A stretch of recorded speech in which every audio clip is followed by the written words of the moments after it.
WDIA Memphis proudly presents The Bev Johnson Show. Let me hear you say, Bev got Memphis. Bev got Memphis talking. She got Memphis. Let me hear you say, Bev got Memphis. She's got Memphis talking. Welcome in to WDIA, The Bev Johnson Show. I'm Bev. It is indeed a pleasure to have you with us once again on this Thursday, August 17th, 2023. Enjoy this fabulous day today. I had a very special guest in the studio. His book is called Snakes in the Garden, The Untold Story of the Life of Jimmy Townsend. And listen to this. Throughout my life, I have faced much adversity, from overcoming the trauma of my childhood of both mental and physical abuse, navigating through 2 failed marriages and many broken relationships, to finally hitting rock bottom by serving 27 years in federal prison on a mandatory life sentence without the possibility of parole for a non-violent drug conspiracy crime. But I go on to tell, by the grace of God, how he used President Barack Obama to deliver me from the dragoning sentence. I'm very transparent in my autobiography in sharing the ups and downs of my life's journey, including the no-holds-barred approach I used in telling the truth about my ex-wife, partner in crime, Marjorie Harvey, the present wife of comedian Steve Harvey. I write about the lessons I have learned and the insight I have gained along the way. My hope is that my story will inspire and encourage others to overcome their individual adversities and pursue their dreams and not let them turn into nightmares. Ladies and gentlemen, please welcome into the Bev Johnson Show, Jimmy Townsend. Good morning to you, Jimmy Townsend. Good morning, Queen. How you doing this morning? I'm doing well. Better known, y'all. We go back to the day, J Mack. J Mack. Had the club J Max right there at 4th and Bill. That's right. I always say cross from Club Royale. That's right. My Before partner. that, you had Club Illusion. Yeah, I did. On Main Street. On Main Street. 492 South Main. You remember that? I remember that address. 492 South Main. That's right. Wow. Let me say this, Jimmy. I read the whole book. Good. Oh, my gosh. First of all, I want to say, wow. Mm-hmm. Brother, you have a story to tell, your life. Your life ain't been peaches and cream. Definitely not. Far from that. Far from that, y'all. Yeah. But also, I want to say to you, this book is well written. Oh my God, it's well written. And being an English literature teacher, yes, very well written, Jimmy. Yes. I commend you on this. Thank you you. did all this yourself. I did all it, edited and everything. I did, by the grace of God. I did. Right. First of all, and I know why the book is called Snakes in the Grass. Well, why did you decide to choose that title, Snakes in the Grass? Well, actually, Bill, it's Snakes in the Garden. Oh, in the garden, in the Yes, garden, snakes in the garden. I don't know why I was in the grass. But I don't know. Come out the grass, Bill. yeah, but they come out the grass. Yeah, but it's Snakes in the Garden. Thank you, because I'm just thinking grass, but yeah, you're right thinking But you grass. know, that happens all the time. People say snakes in the grass, but Yeah. Snakes in the Garden. Why did you choose that? Well, it came from the concept, really, to be honest, of I go back biblical, like in the Garden of Eden. Yeah, okay. And as you know, Satan was depicted as this serpent, a snake, as you would have it, and so, and he was conniving, and he had an ulterior motive, and that ulterior motive was to usurp God's authority. And so, but I tell, in life we all have ulterior motives. Yes, we some do. Some good, some bad. Yes. And so I just going to tell my story as I look back over my retrospectively, look back over my life, and just think about the people that was in my life that really they'll come at various snakes. And I know one or two of my interviews I told a story about snakes. You got different kind of snakes. You got a garden snake. I use that analogy, garden snakes, a rattlesnake, and then the black mama. And I go on to tell people that a garden snake is relatively harmless, right? People scared of snake. They look at him, but his bite means nothing. Yeah. A garden snake bites you if he bites you. Oh no! What? Who are you? Backseat driver here. What were you thinking trying to pass that truck on the right? He was in my way. Bad move, bucko. You were in the no zone. No zone? Those are the blind spots around big rigs. You don't want to collide with 80,000 pounds going 70 miles an hour. Truck collisions are 3 times more deadly. Yikes! Yikes is right, smart guy. Know the no zones. Get the facts at kansashighwaypatrol.org/no zone. But we know a rattlesnake, and dealing with characters of people now, what I'm saying, these snakes. We know that a rattlesnake is, what he do. He'll give you a warning. You can stick some people, and they'll let you know when I'm dangerous now, leave me alone. Now. That's I'm right. telling you, you know what I'm saying? But if you continue, they'll bite you, Right. and you have a possibility of dying. Yeah. Now, And you know what they say, Jimmy, you knew it was a snake when you picked it up. that's right. Yeah, I was a snake. You Yeah. picked me up and did all this and that. And okay, there you go. And so a black mama, he's out to kill you. He ain't gonna give you no warning, no nothing. He's out to destroy you. And there's some people in your life, as you can, when you look back over your life, and you see some people that really was out to destroy you. So that was my concept of using snakes in the garden. You had various kinds in life. And I tell people now, wait a minute now, even I had snakeism in me. I don't, and I tell in my book, I'm transparent. Yes. I did a lot of things that was not right, Yeah, you did, brother. Yeah, well, I did. Yeah, you and I did. tell it, I don't hold back nothing. Like No, I you said, don't. And he know what I does mean? not, ladies and gentlemen, hold back anything in this book. Yes, I Yeah. did not. So, Jimmy, I was surprised because when I was reading your book, a lot of names are just, I thought about, but I did not know you're a Mississippian from Ruleville, Mississippi. yeah. I don't know why I always thought you were a Memphian, but No. from Mississippi, Yeah. Yeah. Yeah. I was born in Mississippi. Left when I was about 6 years old. So moved to Memphis. yes, I moved to Memphis. Well, no, I didn't move to Memphis. I was kidnapped and brought. That's to right. Memphis. You were kidnapped and brought to Memphis. That's You right. right. That's right. Your Yeah. dad did that. Yes, he did. So that's how I ended up in Memphis. Right. And I was thinking, Ruleville. I had a best friend from Ruleville, Mississippi, and I Really? knew. Oh yeah. When I was in high school in Michigan, and she moved to Michigan from Ruleville. But another thing that I didn't know, that your cousin, I love this woman, Miss Fannie Lou Hamer.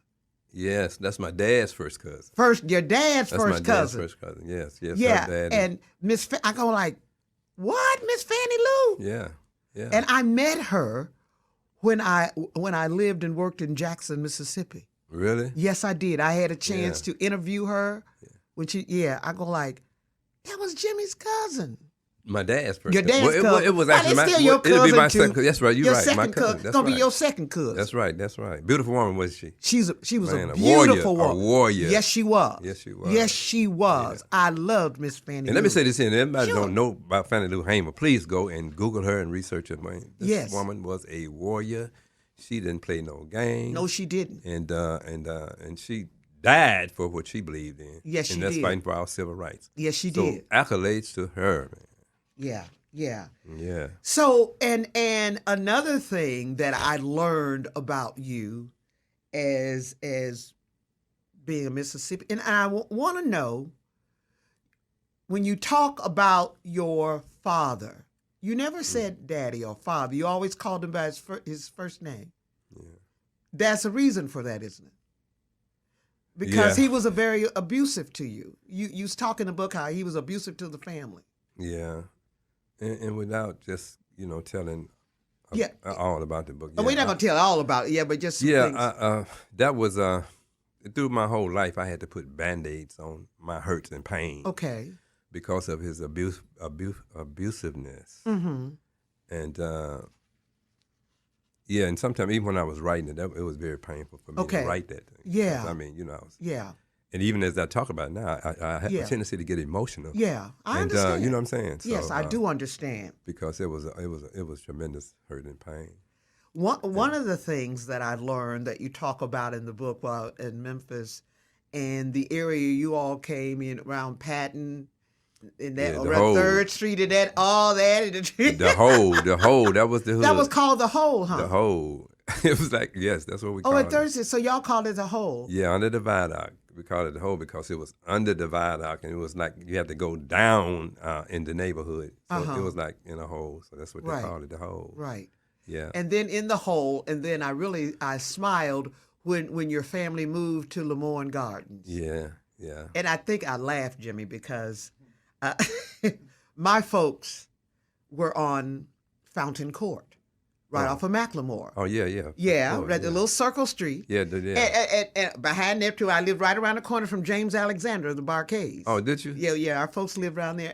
And I think about, we used to, they always would tease us and say the kids, we were rich kids on Fountain Court. Yeah. So we would come to Lemoyne Garden and throw. Y'all weren't rich? Man, come on, man. Okay, You know, we okay. would, hey, we I think we were poor, but it was the opportunity that black folks were able to move in that neighborhood because Yeah. it was white. Right. That's Yeah. right. But I was thinking, Jimmy, and I said, I wonder, was Jimmy there? Well, we used to go down to Lemoyne Garden and throw firecrackers, and then the folks in the Lemoyne Garden would chase us back. Yeah. Get y'all rich ass back up to Fountain Court. But you grew up in Lemoyne Gardens. Yeah, I did. I did 2 years in Lemoyne Garden before I went to Chicago. Mm-hmm. Actually, I was in the 11th grade when I moved to Chicago. So Okay. I only had 2 years of experience in Lemoyne. In Garden. Lemoyne Garden. But, you know, at mature age at that time, I was, Yeah, yeah. 17, 18. You also talk about being a young father. Yeah, I shared that also. You shared that. I did. And what I liked about in there, how many children you have? 8. 8. You always took care of your children. I did. I wasn't deadbeat family. You wasn't a deadbeat dad. No, I was not. You was not. A deadbeat dad. I'm sorry. And then I think when you left Memphis, you went to Chi-Town, Chicago. I did. And you talk about how you loved Chicago. Yeah, I fell in love with Chicago. Why? Well, I felt the big city. Okay. And it was such a good thing for me to get out of this Jim Crow city at that particular time. Mm-hmm. Because be mindful, I'm 74, so I remember. Yes, you the do. Black, Yeah.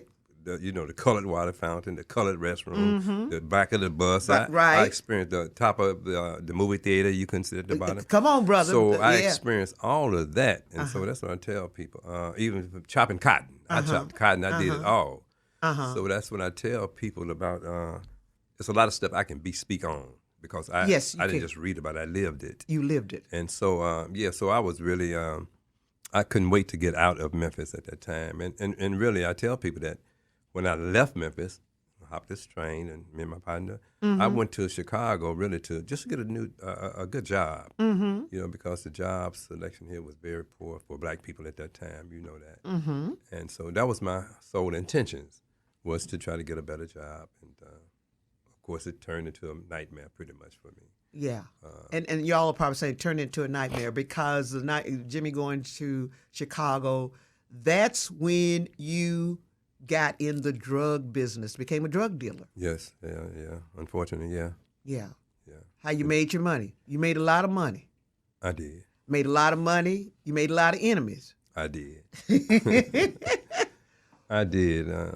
But the experience, I guess, the experience was, it was bittersweet. Mm-hmm. And just like getting out of prison, it was bittersweet. And I made the best of, what was the hand that was dealt to me in Chicago. Uh-huh. And I tell people all the time, it was never my intentions to go to Chicago to become a drug dealer. Okay. Just seeking an honest job and honest living, because that's really basically the way I was raised down south. Yeah. You go to school, you finish school, you get a good job.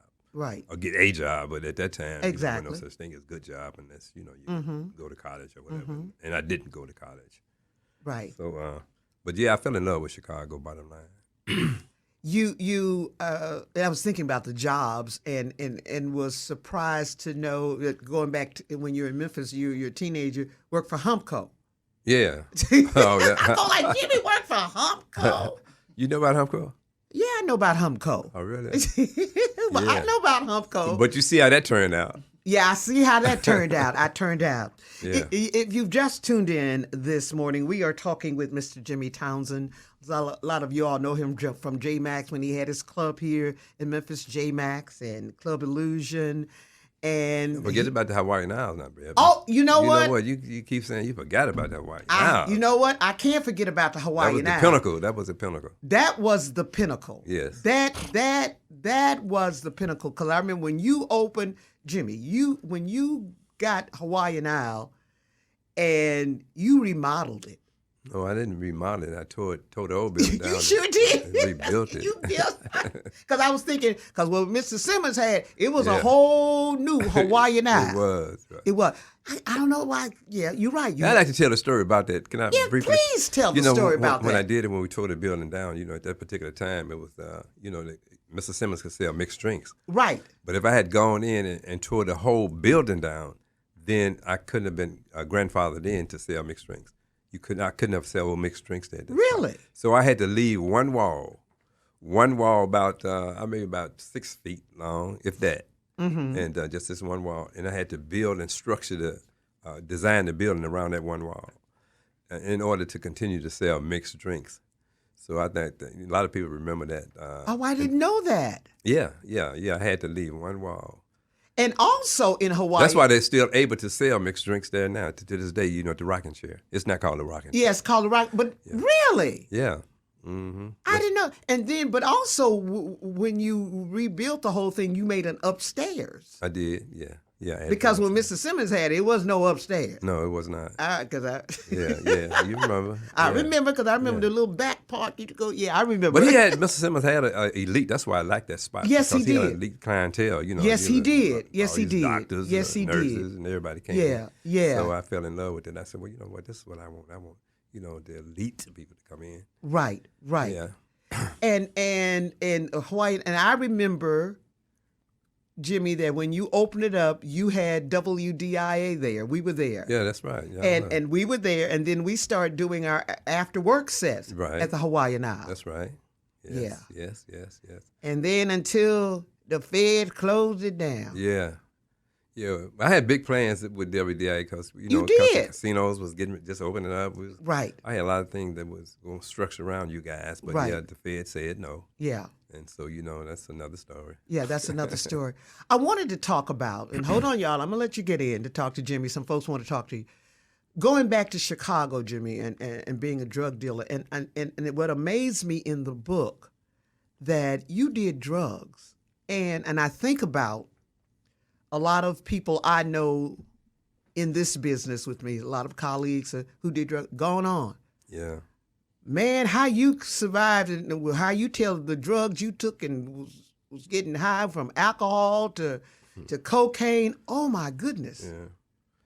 And you survived. You know what, Bev? And I remember the last time, you don't probably remember, the last time we talked as far as socializing. It was in Royale.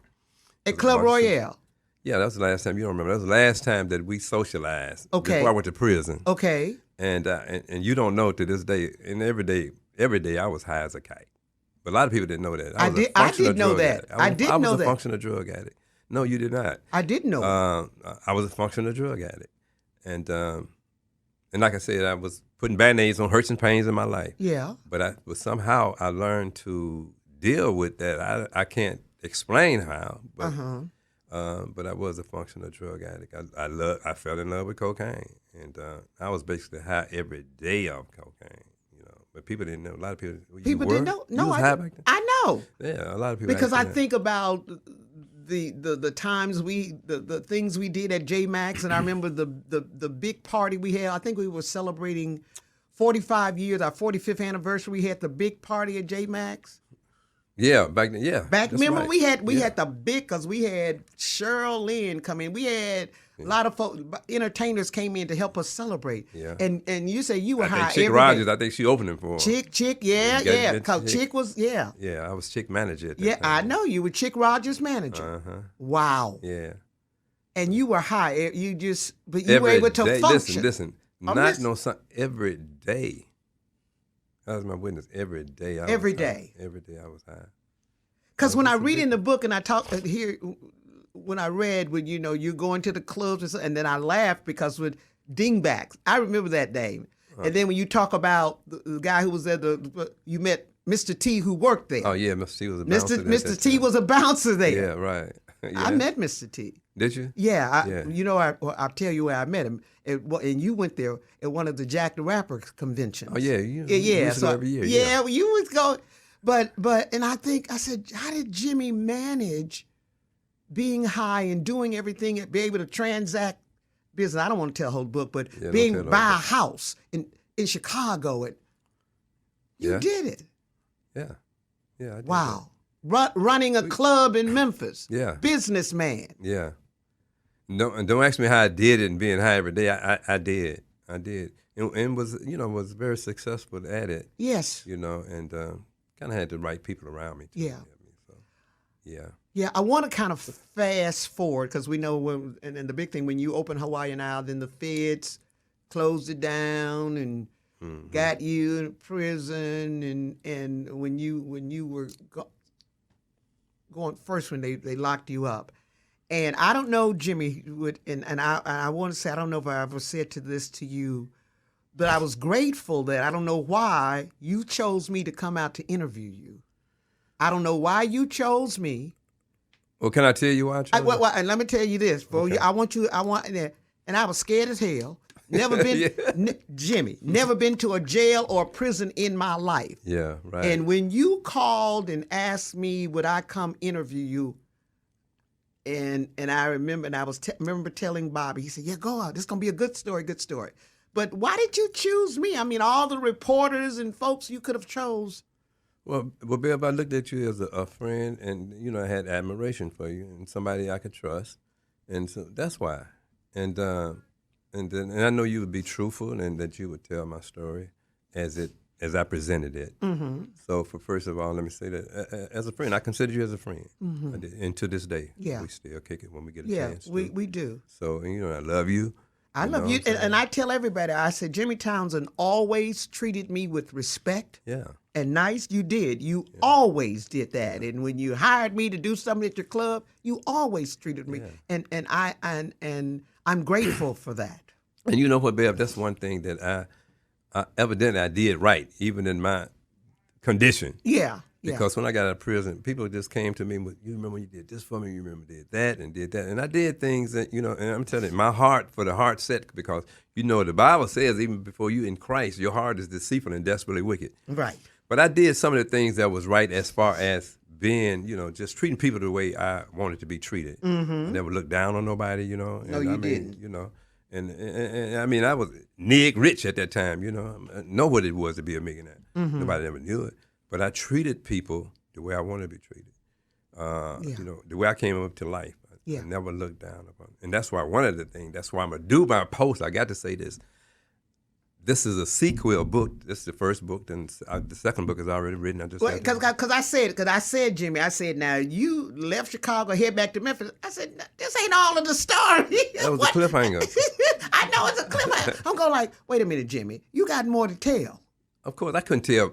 I couldn't tell what all I got to tell in one book. Okay. You couldn't do that. No, you couldn't. This book is 400 pages. I love it. And that's what I'm saying. I have gotten great reviews, and I mean, surprising people telling me, and let me say this here. If you don't want to hear me say nothing about God, you need to cut your radio off.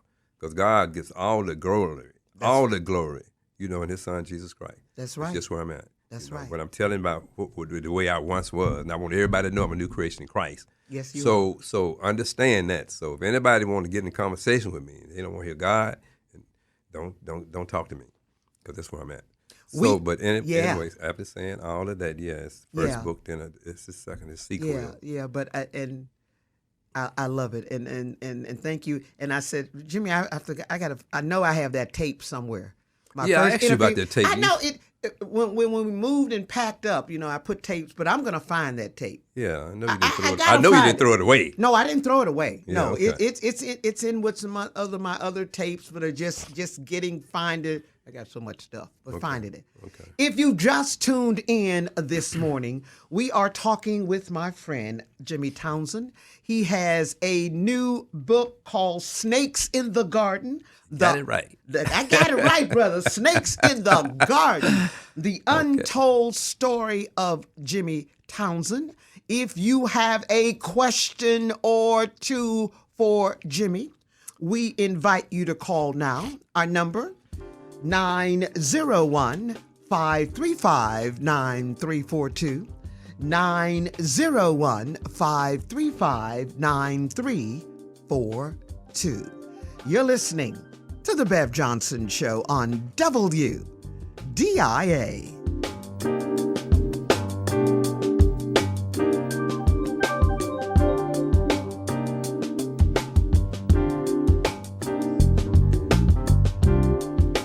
Whether you're in Arkansas, Tennessee, or Mississippi, on Facebook, Twitter, or Instagram, thank you for listening to The Bev Johnson Show on WDIA Memphis.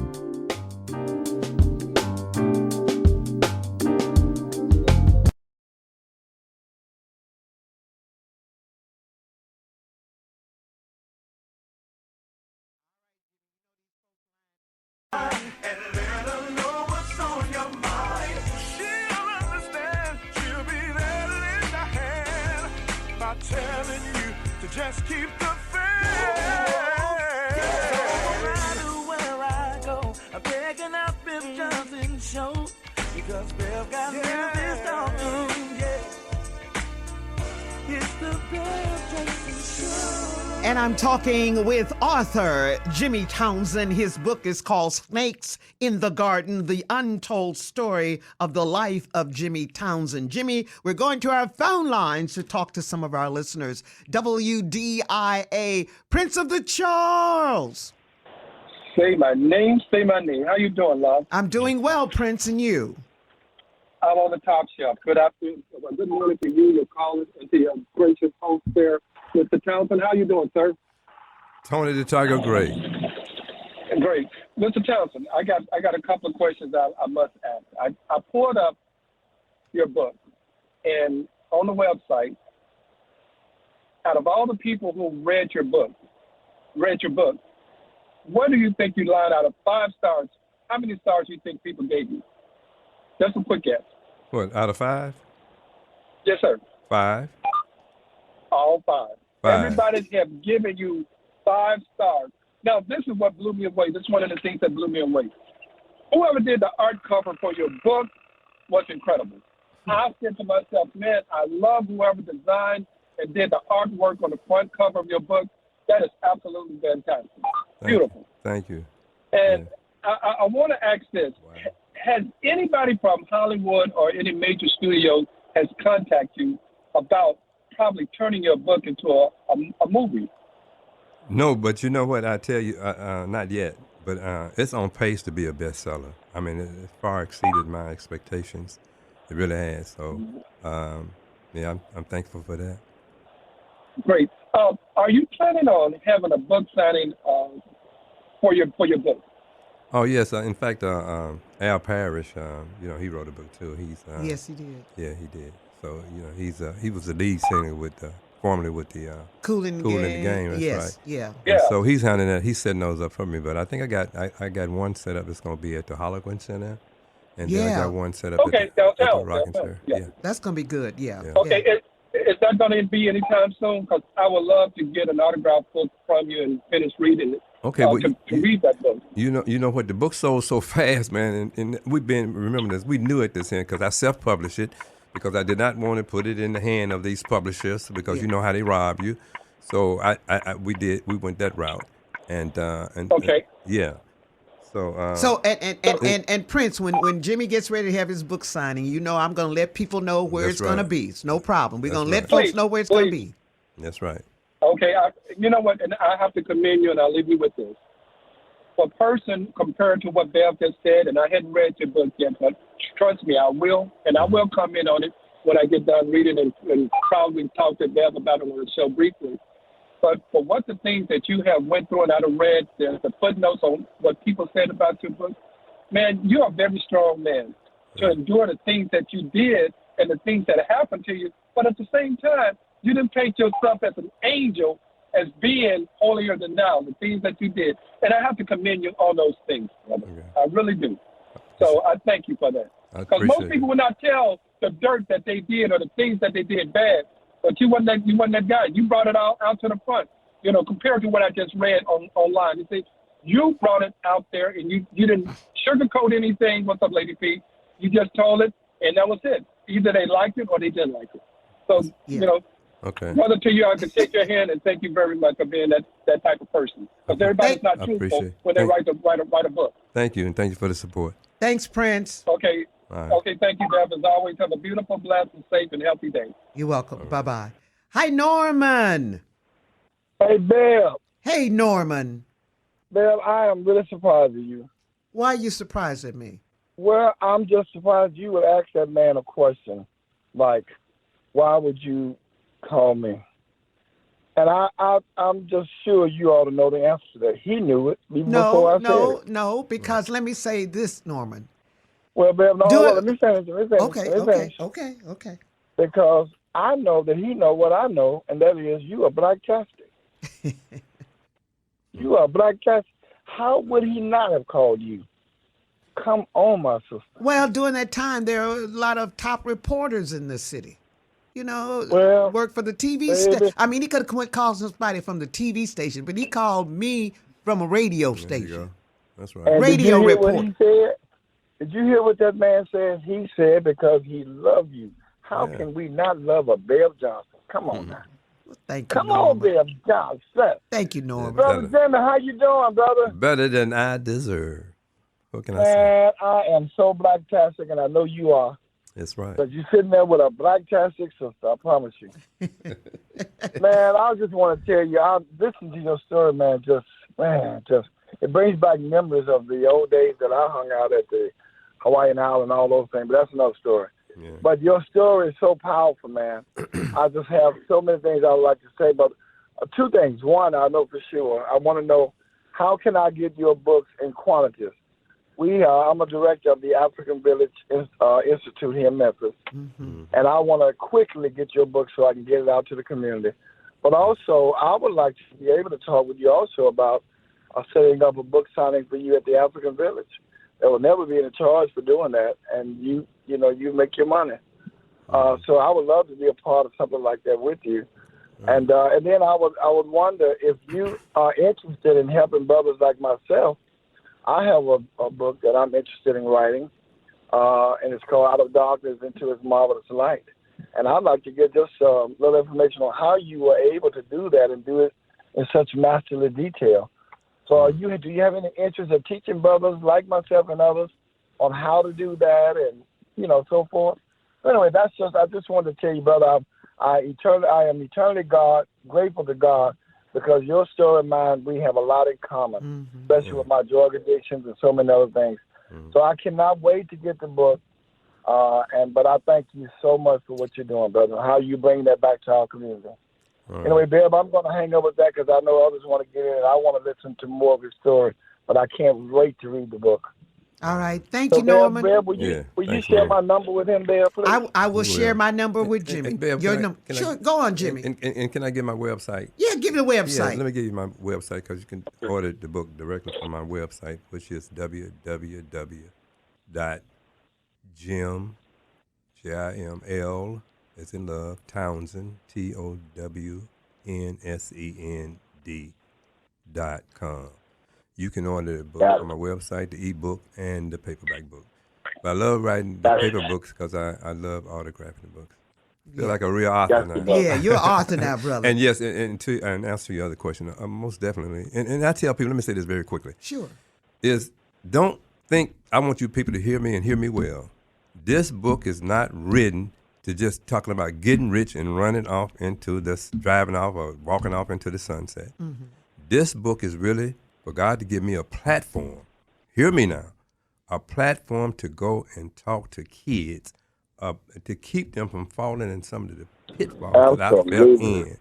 Remember that. And this is on my heart. And I want to thank Roby Williams for giving my first donation. Yeah. Y'all know Roby Williams. We know Roby. Yeah, We know Roby. the cheapest man in the world. But Roby gave me $50 up on mine because this is my vision. I want to start this organization for boys. It's called Boys to Men. Oh, yeah. Boys to Men. That's my vision. That's what it's about. It ain't all about the money. Please hear me. Because when you read my book, you say I went to hell in high water. So remember that, Boys to Men. That's what this is what God is giving me a platform. I got my first speaking engagement in Little Rock, Arkansas. Oh, good. So that's what it's about. Okay. Thanks, Norm. Thanks, man, and be blessed. And just get in touch with me and work with me, okay? Okay, and I certainly appreciate that. That's another thing that we have in common because I have a love and passion for our children, especially those who've been beaten down by life's painful and ugly circumstances. There you go, like I was. There you go. I'm looking forward to talking with you, brother. Okay. All right. Thank you, Norman. Thank you, man. Bye-bye. Bye-bye. WDIA King Harry O. What's going on, Queen Cougar? You got it, King Harry O. Hey. What's going on, Jimmy? Hey, Harry, what's going on, man? You know our family go way back. Way we back. Right across the lawn from each other. Yeah, I know it. I know it, Harry. You know I know, man. Stop it, man. Quit it. Behave. I know you. This ain't Townsend, yeah. Yes, sir. There you go. Yeah, I had got the book on Kindle, but I'm glad you did give the website because I couldn't. I mean, on Amazon they don't give it to you on Kindle, and I started reading it. Mm-hmm. And I saw something on YouTube. I forgot who this person was talking to you about the book or something, and it was saying something about that you were gonna stop the book. Well, you know, social media. Well, we know that wasn't true, was it? Right. I know exactly. Yeah. So you know how social media are, man. You know how they operate. Yeah, because everybody's gonna try to. Yeah. So because everybody on social media got a story. Exactly. They want to try to break it down and make it look bad. Right. But, yeah, I'm That looking forward to it coming to a movie, too. No, it didn't. It ain't going to happen. There you go. I think last time I saw you, we saw you at my brother's funeral. Oh, we was talking about that suit I had Oh, on. yeah, that's right. Yeah, that's right there, yeah. But, yeah, it's all good. No, but you know, let me say this here. Let me say this. What God has for you, nobody can stop it. That's right. That's all I got to say. But let me say this to you. I'm going to leave you with that. And it's the truth. You can't say what God has for you unless you have been through something. Yeah. Because if you ain't been through nothing, what can you say that he's done for you? So that's why you can tell your story, because you can be way up at the top, and he'll take you down and still keep you going. Well, let me say this, Harry, in closing. You know, we all have stories and a testimony. Mm-hmm. But I've been just fortunate enough and blessed enough by God allowing me to put my story and testimony on paper in a book. Yeah, good. And And I'm going to continue to read it. I've already started reading it, but I want to get the original book and not the Kindle. It's Okay, good. yeah. It's good. It's good, Harry O. It's a good book. Thank you. It's Yeah, good I've been book. reading it on Kindle, but I'm going to get the original so I can get a signature. I know where you live at. All right. Come over there and get mine. Okay. All right, Harry. Bye, Harry. All right. All right. Love you, bro. Bye-bye. Hi, Jewel. Hey, Bev, how are you? Now, you know I love you because you is one of them fantastic ladies. Well, thank you, Jewel. Thank you. How you doing, Jimmy? Like I said, better than I deserve. Tony the Tiger Great. Oh, yeah. You talking to a lady that I am from Chicago. That is my home. Oh, okay. I was born and raised in Chicago. Yeah, I love Chicago. I did, too. Yeah. I did, too. Yeah. I'm not trying to go back, though. I know that's right. Well, I loved it back in the day. You ain't trying to go back. You ain't trying to go back, and I ain't either, because I done been in Memphis a long, long time. Okay. I ain't going back. I can't go back. Yeah. All right. I'm gonna love my home, but I want to wait to read your book, and I hope I get a chance to meet you to want to try to come out and work with you with children, so we can see, so I can try to help out. Because I just don't like the way things going in Memphis. Yeah, I hear you. But make sure you try to make it to one of my book signings. Yeah, okay? wait till those book signings coming. Okay. All right, Jewel. Thank you, Jewel. Thank you, Jewel. Thank you very much. Bye-bye. WDIA. Hi, caller. Hey, Bev John. Hey, Joe Willie. What's up, Joe Willie? Oh, man. I can't stand Chicago. Okay, Joe. Them people mistreated me so bad when I was up there. I don't like nothing about Chicago. But, Mr. Jefferson, Yes, sir. How your brother Leroy doing? I just kicked him out of my house yesterday. Oh, man, no, you didn't. Yeah, I did. I sure did. Yeah, I hadn't seen no boy in a long time. He doing okay. He doing great. You know, he just got a little health issues, but okay. He's making it though. Yeah, tell the old boy to come down to the pool room, holler at me. Oh yeah, take some of your money. Yeah. You know, he's good at that. Yeah, that's right. He's good at that. But anyway, I just called him, holler to see how your brother was doing. I hadn't seen him a long time. You know, we lost Billy Garrett. Yeah, I know. So you know, Joe, that in my second book, I got a whole chapter on Leroy because you know how he was. Everybody gonna be amazed by this. He's a character. Yeah, well, you know, years ago, I used to work with JR over there at Frito Lake. Yeah. Okay. Well, you know he passed, right? Yeah. I remember he passed. You know, me, him, and Nige and all of us just run together. Okay. All right. Back in the day. Joe. All right. Thank you, Joe Willie. Thank you, Joe. All right. Bye-bye. Unforgetful. I remember that guy. You know that guy? You know Hey, Unforgetful. I don't know him personally, but Hey, Jimmy. Yeah. I want to ask this question about, calling your father his first name. Where did that come from? What you mean? What you mean calling him? I mean, you grew up calling your father by his first name. Yeah. And initially my mother also, I called him by his first name, Jimmy. And his mother and his father. I do the same thing, except I only call my mother, but I call my stepfather Daddy. Well, I don't know what your reason was for doing it, but I had a reason. He had a reason. Well, yeah, I know you said kidnapping, abusing, but my mother never abused me. I was just wondering why kids call their parents their first name as they were young, and growing up. Well, everybody has a reason, Unforgetful. That's right. Okay. Yeah, that's a reason. There. Yes, sir. Before you go, ask the doctor about that question about why, kids, when they grow up, calling their parents by their first name. I sure will. All right. Thank you, Unforgetful. Thank you, Unforgetful. Have a good, blessed day. Huh? Can I ask you another question? What's another question? Real quick, Unforgetful. Dealing with your book and stuff, I was just wondering, how did you get off drugs? We all have different ways. Listen, I couldn't really. Your way. You got to. I was just talking about your way. My way. I was just tired of being tired. And you like Fannie Lou. Yeah, that's right. I was just tired of being tired, and you got to come to the point in your life that man, you just tired of being tired, and can't nobody. Because my brother died. My favorite. I shouldn't say my favorite brother, but the one that lived with me in Chicago. I mean, he died from drugs. He just couldn't get off, and I sent him to rehab and all like that. So you just have to come to a point in your life. You just got to come to enough is enough. That's all I can tell you about that. Yeah. All right. Okay. Thank you, Unforgetful. Yeah. Thanks, man. Yeah, everybody has their own ways. I want to ask you, Jimmy, before get these other calls that we talk about when you were.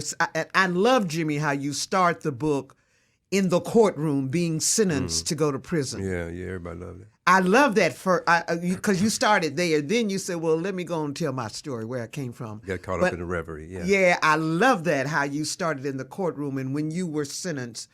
And Julia Gibbons, that was a judge. Judge Julia Gibbons. Wow, when I saw that, I was like, that was the judge? Yeah, she was a judge. And when they sentenced you to life without parole. That's right. For dealing drugs. Yeah. Your thoughts then when you heard that? My thoughts as you read I read the book. I read the book. I heard your thoughts. Yeah, you talked about. Yeah, shock and disbelief. But how could you give a man a life sentence without the possibility for a nonviolent crime? Yeah, for nonviolent crime. And so as I write about it, and I was totally shocked because I thought I was going to get 25 years. And when they said life without the possibility, but it was and a lot of people got, as you read the book, it was political. Yeah, a lot of it was political. Most of it was political. Yes. You see what I'm saying? Because how can you justify giving a man a life sentence without the possibility of parole? Right. You see what I'm saying? But that's what happened to me, and I was just in total shock.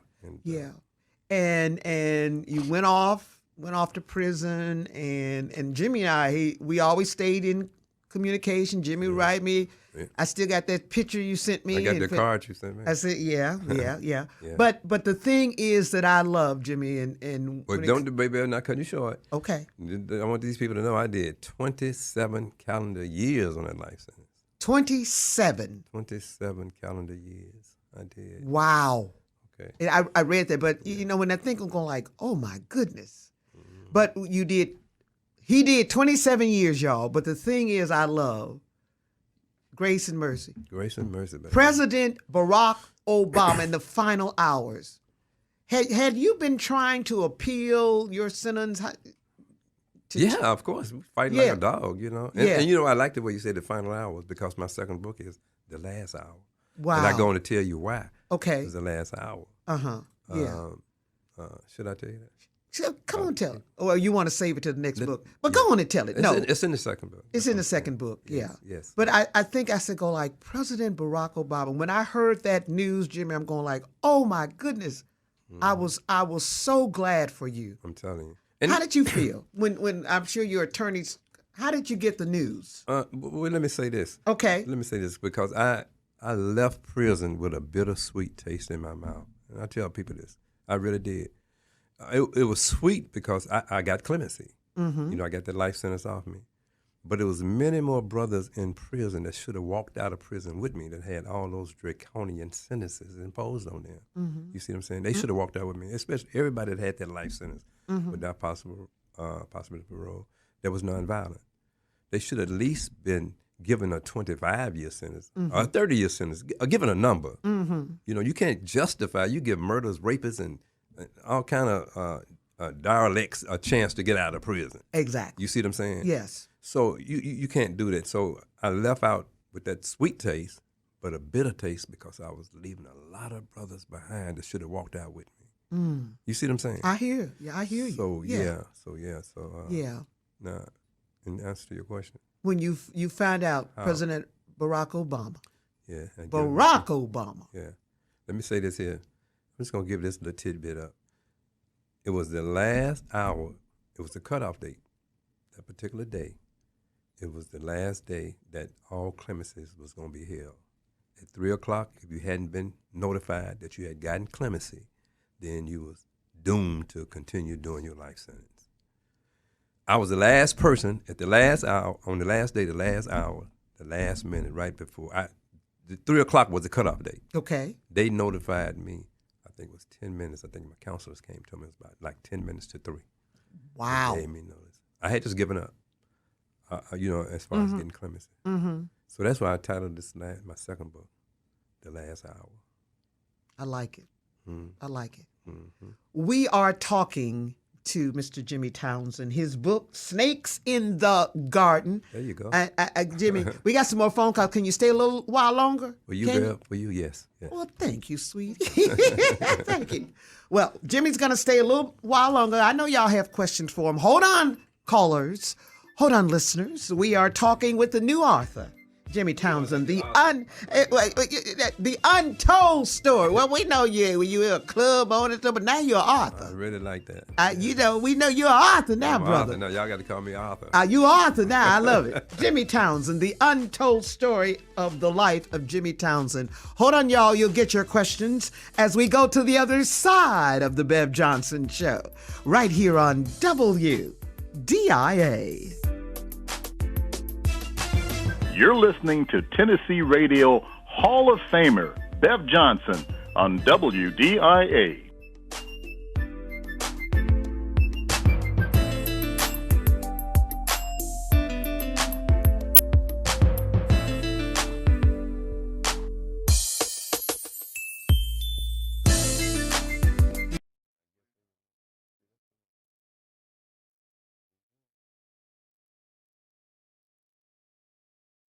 One 504-4444. Let us be your voice. BeYourVoice.com. Bev Johnson Show.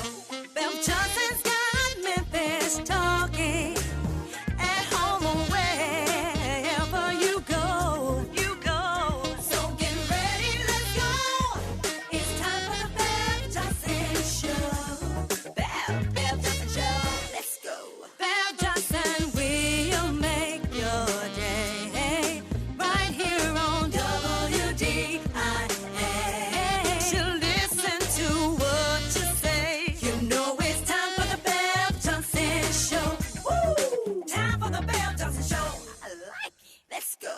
We are rocking and rolling on this day. We are talking with my guest, Arthur Jimmy Townsend. His book is called Snakes in the Garden, The Untold Story of the Life of Jimmy Townsend. Jimmy, we're going back to our phone lines. Folks want to talk to you. Thank you for waiting. Hi, Shelby. Hey, Miss Bev, Queen Bev. How you doing, Shelby? I'm okay. And can you hear me okay? I hear you loud and clear, Shelby. Okay, my phone is. But I am so thankful, Bev. You know I love it when you have these authors and these books. Yes, ma'am. I am so impressed. I'm crying. It's bittersweet. Yeah. Mr. Jim Townsend from Lemoyne Gardens and South Memphis and Club Hawaiian Isle? Hawaiian Isle and J Mack and Club Illusion. All of this, and then how the good Lord has blessed him to write a book, and I can't wait to get it. Right. Mr. Townsend? Yes, ma'am. This is in reminiscence of Afterlife by Alice Marie Johnson. Her story, how she was pardoned by President Trump. And so you're telling us that President Obama pardoned you? Yes, he did. Wow, that is so good to hear. Because I didn't know about it. I knew how he treated, according to what we've been told, how he treated Miss Johnson. So it's wonderful to know that he did give you a pardon. And your story is marvelous. It's bittersweet. I look forward to getting your book, and thank you again, babe. I can't take up too much time, so thank you. You're welcome, Shelby. Thank you. May God bless you all of these people that are going to prison, like the man said, for a nonviolent offense, even though he knows. He knows what he did was wrong, and I love the way he has acknowledged the good Lord. All right. Thank you. Thank you, Shelby. Thank you all. Thank you for your support. Okay, bye-bye. Bye-bye. Hi, Antonio. Hey, Beb and Jimmy, how y'all doing? Doing well, Antonio. Hey, Jimmy. Yes. Man, I remember you from the pool hall on Mississippi and the foot home. Oh, yeah. Brotherhood Arcade. Brotherhood Arcade. That's what you're talking about. That's right. A lot of people don't know about that. I put the honors on Club Illusion. You remember the uniforms the waitress had with the rabbit ball on them, Jimmy? Yeah. Wait a minute. What's your name again? Antonio. It's me, man. I know. I got you now. I mean, I didn't know. You just prayed about. Yeah, man. We go. I don't process things as fast as I did used to. Antonio. Yeah, but now I got you.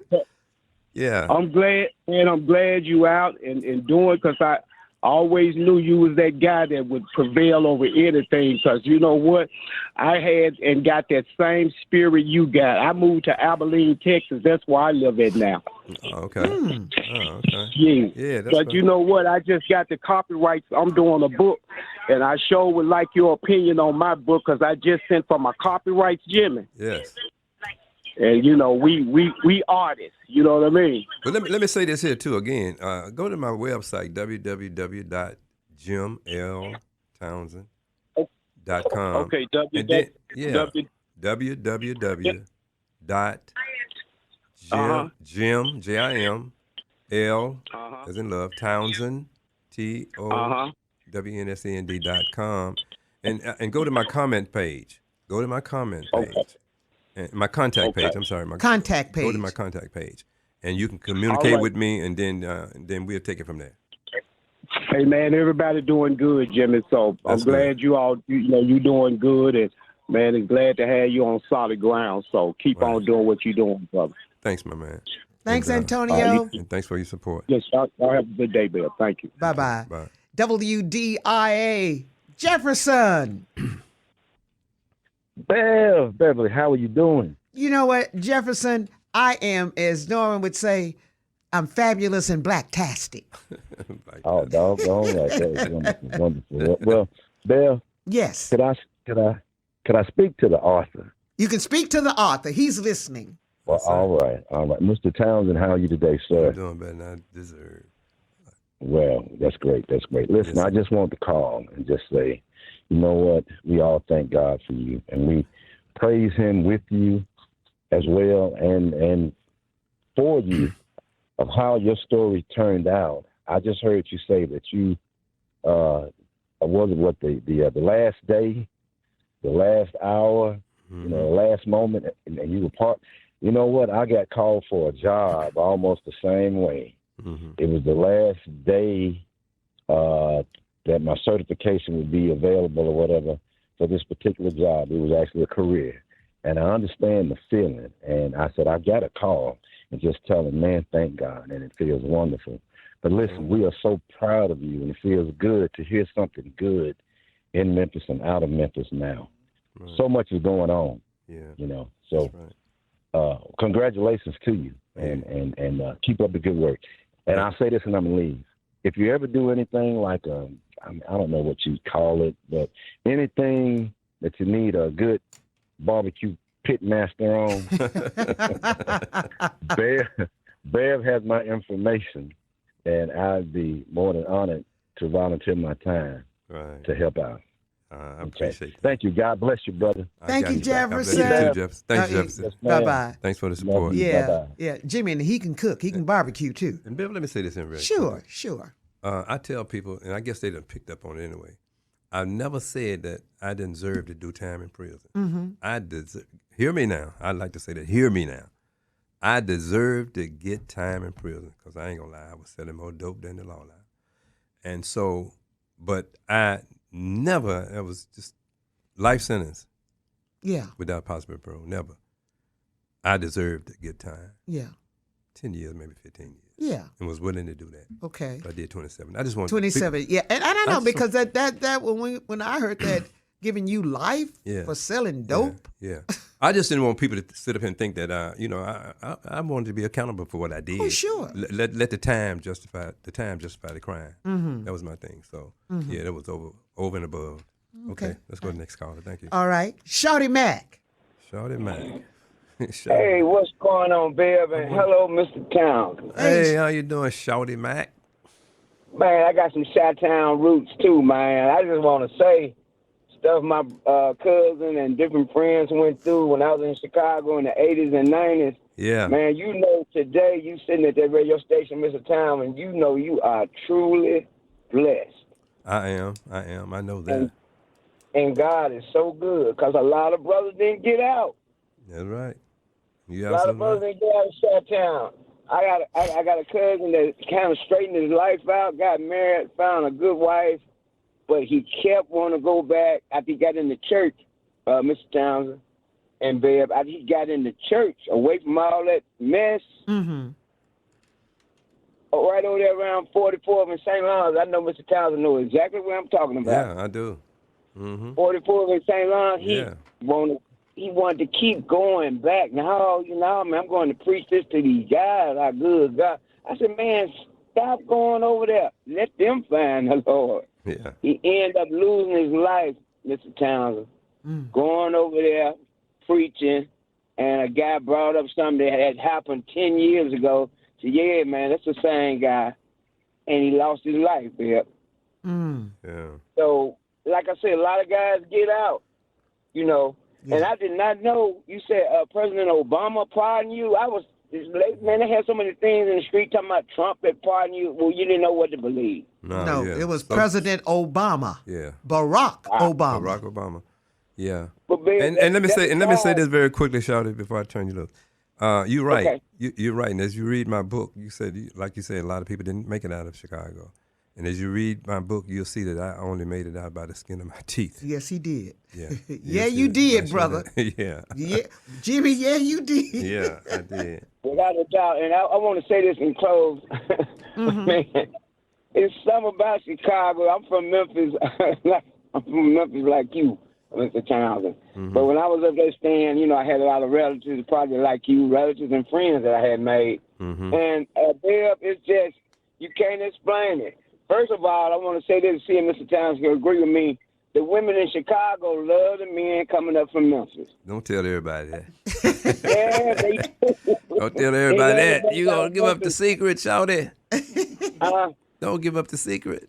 Oh, well, they can Okay, have it now, though. Yeah. They can have So Chicago look, now. I'm looking forward to getting your book. Make sure you And do.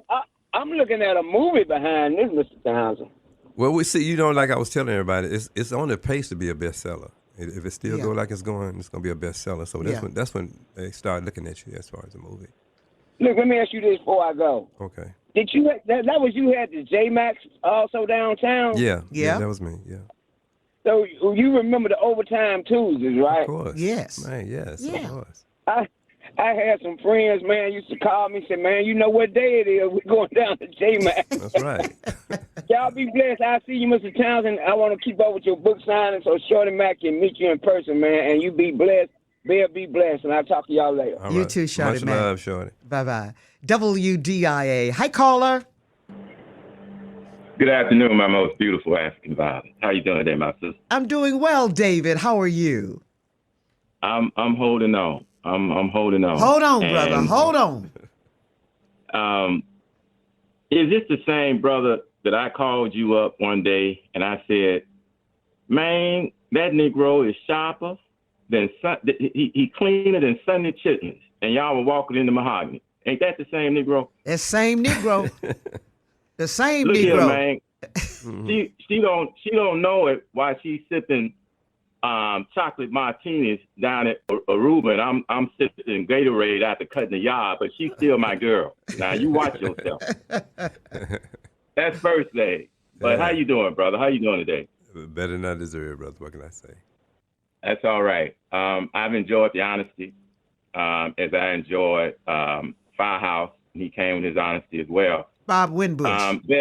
Oh, yeah, Thank Fireman you. Winbush. Yeah, old Bushman, the old the Bushman. Bushman. Yes, sir. Yeah. I have been an advocate, as I've voted Democratic and Republican in my life, but I've been an advocate back when William F. Buckley was still alive, and him and some Democrats were stating that we should legalize all drugs, all illicit drugs. The war on drugs was simply a war on black folks and a war on the black community. And the telling point was that the one, Ollie North got caught selling drugs to finance, I believe it was El Salvador. Brother Molee, you can correct me if I'm wrong, but his war in Central America.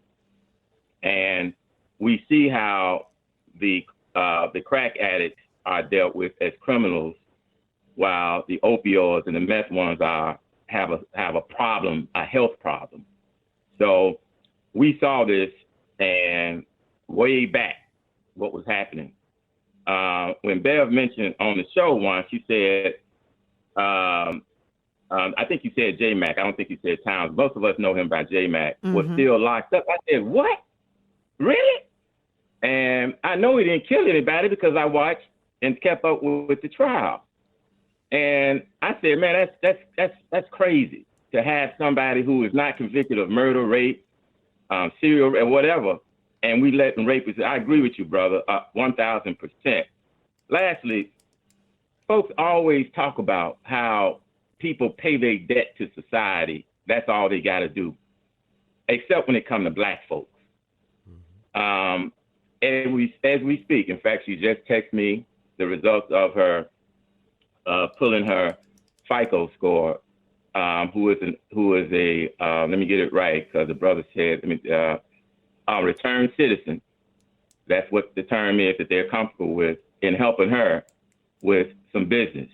Not in the street pharmaceutical business, obviously, but in the business. So I am working with people who are returned citizens, no matter who they are.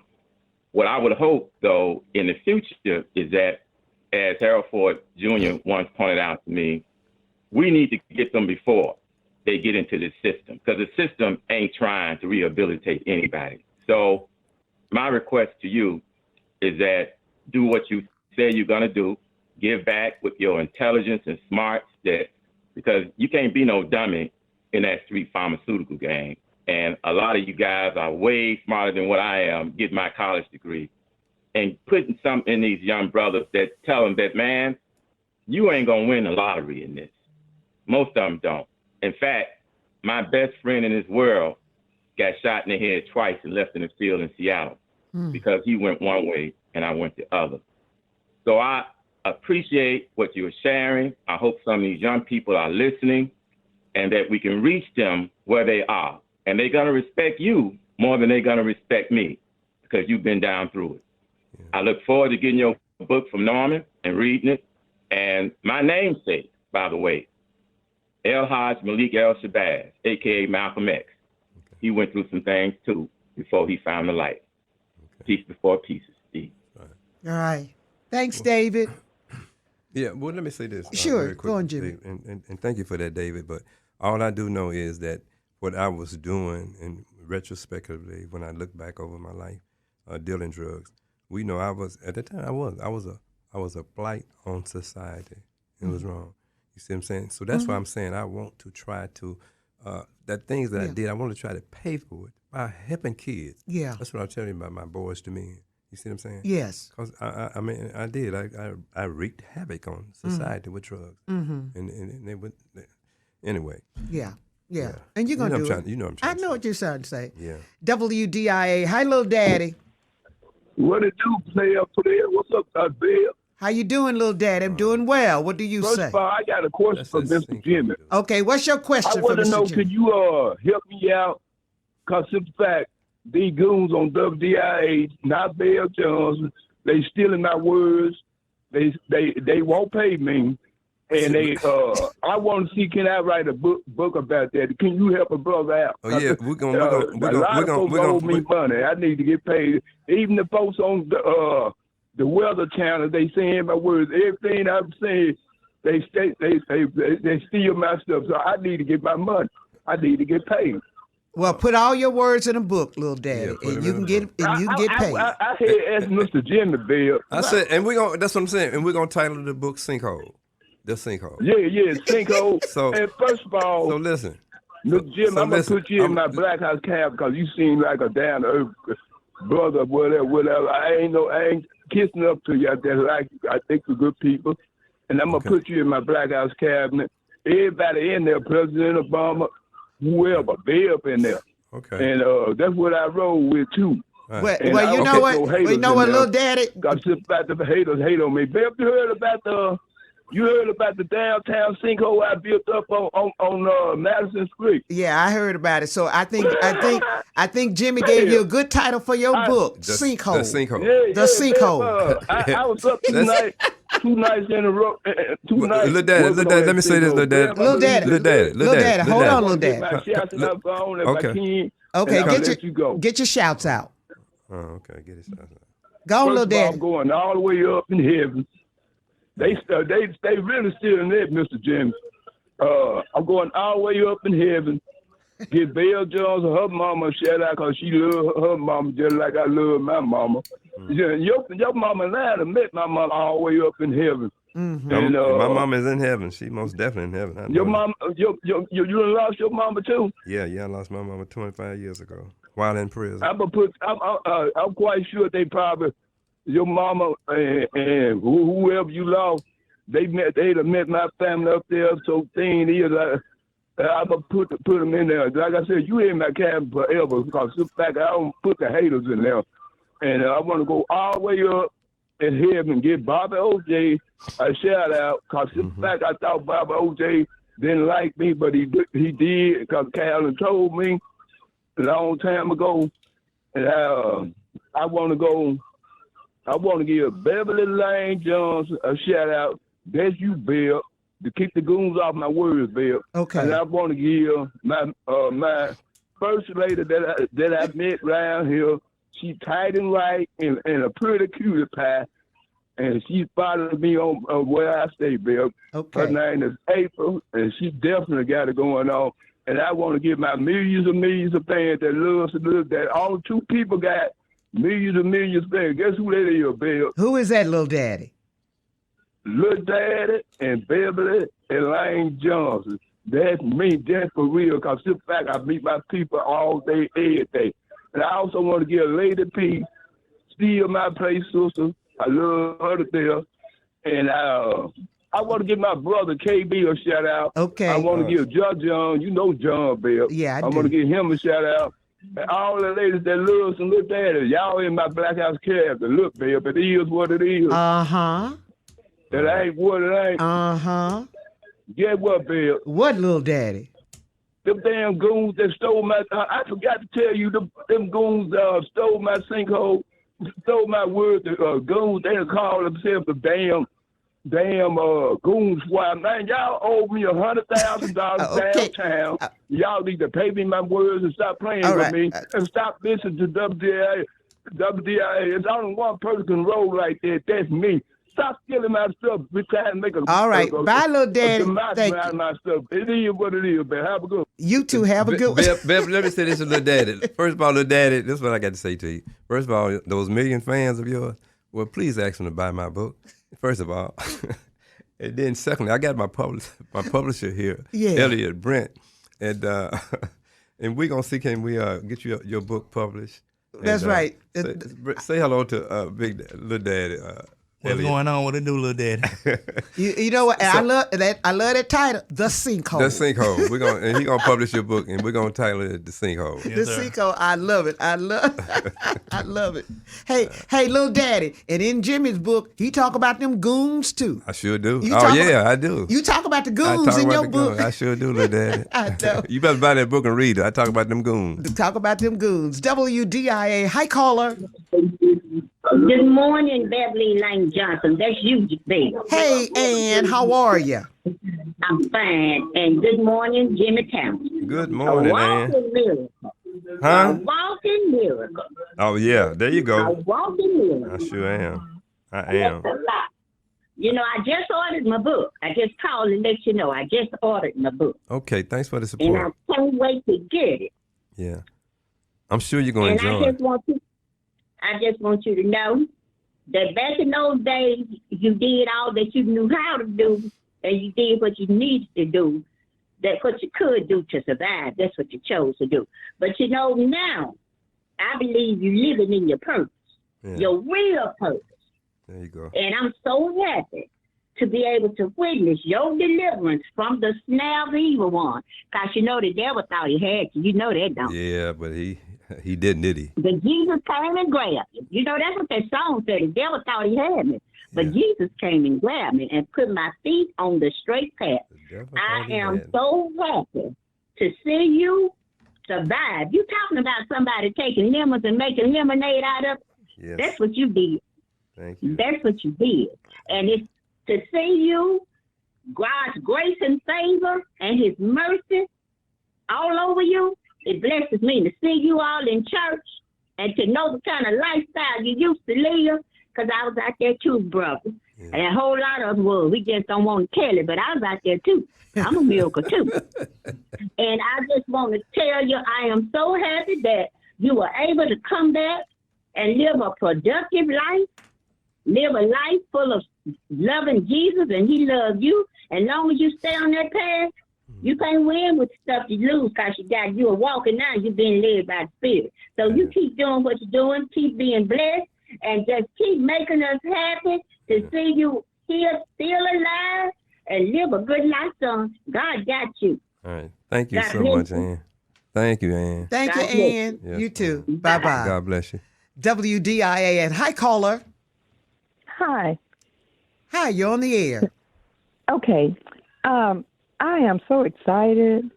I was listening to the radio and I didn't catch all of it about this book. Mm-hmm. But Mr. Townsend, I'm not getting personal with you. Was your mother's name Annie? Yeah, Annie Lee. Annie Lee Townsend was my mother's best friend at Baptist Hospital. Oh, really? She sure did. She worked there. She sure did. She worked at Baptist. I used to pick her up when I picked my mother up. What was your mother's name? What was your mother's name? Lottie. She passed away also. I know Miss Lottie. Yes. Yeah. I remember Miss Lottie. Yeah, she passed in 1987. My name is Mamie, her daughter, her only daughter. Yeah. Yes. Yeah, I remember Miss Lottie. Ain't no question. How you doing, Ann? I'm great. I want to purchase this book. Okay. And I just caught the end of it. I didn't get the information. You can go to his website. Yeah, correct, my website. Jimmy? Yeah, it's www.jim, L as in love, Townsend, TOWNSEND .com. Right. Yeah. And for those of you who want to make a contact me, go to my contact page. Yeah. On that website. On the same website. On that yes. Oh, okay. Well, I am so glad that everything has worked out for you. I'm really, really happy. And I was really excited when I said, Jimmy Townsend, I know that's got to be my mother's best friend's son. You're right. Because I do remember you, but it's been some years. Right, Mamie. And I remember your name too, Mamie. Yes. Yeah, I sure do. Okay. Well, it's good talking to you, babe. Yes, thanks for taking me, Bev. And You're welcome. I will purchase this book. All right. Okay. And, okay. I'm good. You're blessed, and I'm glad. Thank you, Mamie. Thank you, Mamie. Thanks Bye-bye. for the support. Yeah. Bye-bye. We are talking to the author, Jimmy Townsend. When we come back, Jimmy, you're going to wrap things up with our guest this day. And last question for Jimmy Townsend. His book is called Snakes in the Garden, The Untold Story of the Life of Jimmy Townsend. 535-9342 is our number, 535-9342. You're listening to The Bev Johnson Show on WDIA.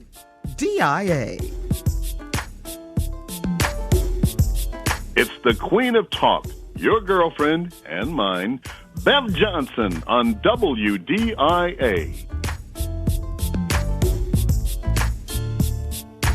Want to congratulate AM 1070 WDIA on your 75th radio anniversary. Thank you for being the heart and soul of Memphis. You will forever be our goodwill and good times radio station. We're still your station of goodwill and good times. Celebrating 75 years on the radio. 1070 WDIA.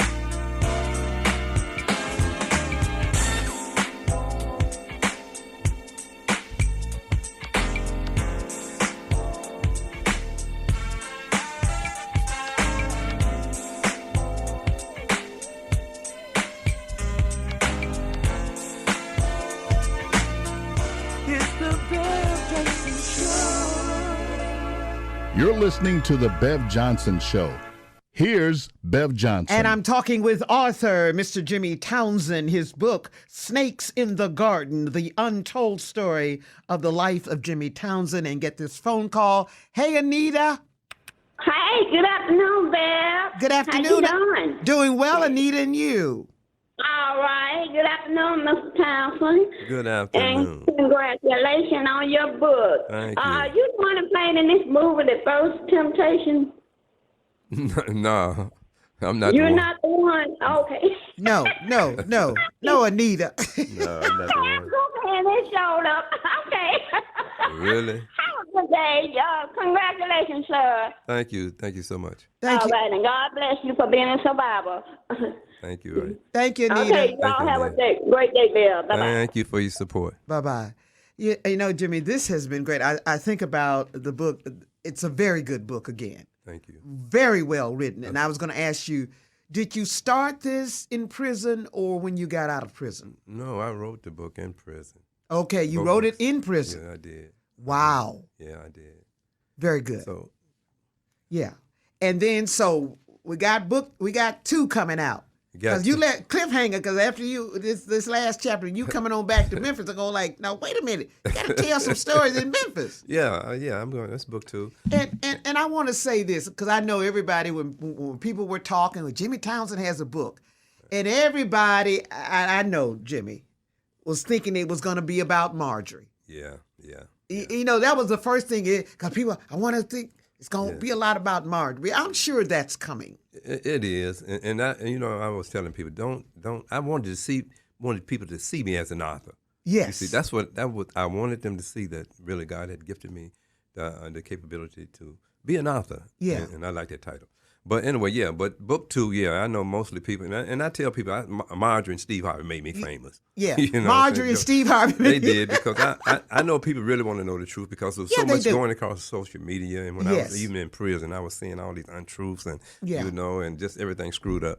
So and then my second book, I tell, like I said, I'm transparent, and I want people to know it's not about throwing Marjorie under the bus. Okay, say that again. It's not about throwing Marjorie under the bus.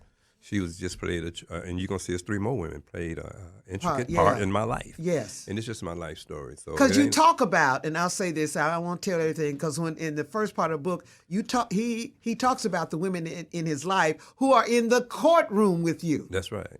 That's right. Wow. That's right. We was a friend, even though we went through a lot. Yeah. So so don't think that this. I'm just gonna tell the truth. I'm gonna be transparent. Yes. But the truth is just the truth. Okay. And Well, I can't wait for the second book. Yeah. This was good reading. I couldn't put it down, brother. I know people are gonna say that cliffhanger. I know it was gonna. It's a cliffhanger. I'm going like, wait a minute, Jimmy, because I thought I was. Nah, it would have been impossible for me to. Yes, write. I know to put everything in there. one book. No. I love it. I love it. I love it. And last words, Jimmy. And oh, let me get this email question. Thank you, Glenn, Glenn wants to say, Jimmy, is this book available on audio? No, not yet. Not yet. Not yet, Glenn. Yeah. It's not available on audio. No. Yeah. No, it's not. But what are the last words you want to say to our listeners? And what do you want when the listeners get this book? What do you want them to get out of this? Well, first of all, let me give praise and honor to God for giving me the ability to write this book, because just having a high school education, no training in writing whatsoever. I sat in prison and just read novels and the Bible. That's all I read. No TV. I didn't watch no TV. Sports, football. You didn't really? No, just sports. Football. I always watch football season. Okay. But no, I didn't have time for that. I just, watching movies and all like that. I just read. Good. And, of course, the Bible was my number one read. But what I want people to get out of this book is, and like I was saying initially on the show, is that I want them to get to see that a remorseful man that has truly been forgiven what I did in the past, admit that it was wrong, and I just thank God for using President Obama to grant me clemency, and I really want them to get the fact that, like I said, I said earlier, this book is not about making millions and riding up into the sunset. This book is about for God giving me a platform to go out and speak to these kids and get some of the brothers that was on your show to even come in with me, hold my feet to the fire, and do what I said I want to do. And I want to do this program, Boys to Men. I want to start that foundation. And I also want to send a shout out to Roby Williams, the cheapest man in Memphis. Donated to it. What's up, Roby? I know. He gonna kill me, but yeah, Roby's a good guy. And listen, it's not about me. Yeah. It's not about all grown-ups. It's about these kids, man. Yes, it is. Think about these kids, the Generation Z is off the chain. Yes, they are, Jimmy. And so our thing is just to reach one, get one. Do what we can to do to help some of these. Yeah. You can't save everybody, but just one. If you save just one. Just one, then he'll maybe talk to another one. Who knows? But we just do all we can do. And that's what I'm at. I love that. Boys to Men. I love that. Yes. You're going to have that foundation. And I help you too, brother. Yeah, I know I you help you. I help you. And then I wish a lot of more of your listeners that's listening, because that's what I'm going to be preaching about, these kids. Okay. That's what it's about. It is. Okay. Thank you for coming in. It was my pleasure. Sharing your story. And give out, Jimmy, one more time your website so people will know to go on to get the book. Okay. It's www.jim, J-I-M-L as in love, Townsend, TOWNSEND.com. And you can also go to my contact page from my website and chit-chat with me. I like it. Thank you, brother. Right. I love you. Thank you for coming. Thank you for staying. She squares 2 hours out of me. I told her one, but she got it. Hey, Jimmy, I'm hard-headed. I'm stubborn. My daddy said, I tell you got a big hard head. I'm still hard-headed. I'm hard-headed. I love it, though. Okay. Thank you. Thank you, Jimmy man. Townsend. His book is called Snakes in the Garden. I love y'all to the moon and back. All right, brother. Peace out. That's old school, baby. That's old school. Peace out. Thank you, callers. Thank you, listeners, for joining us this day on the Bev Johnson Show. We really do appreciate you. So until tomorrow, please be safe. Keep a cool head, y'all, and don't let anyone steal your joy. Until tomorrow, I'm Bev Johnson, and y'all keep the faith. The views and opinions discussed on The Bev Johnson Show are that of the host and callers and not those of the staff and sponsors of WDIA.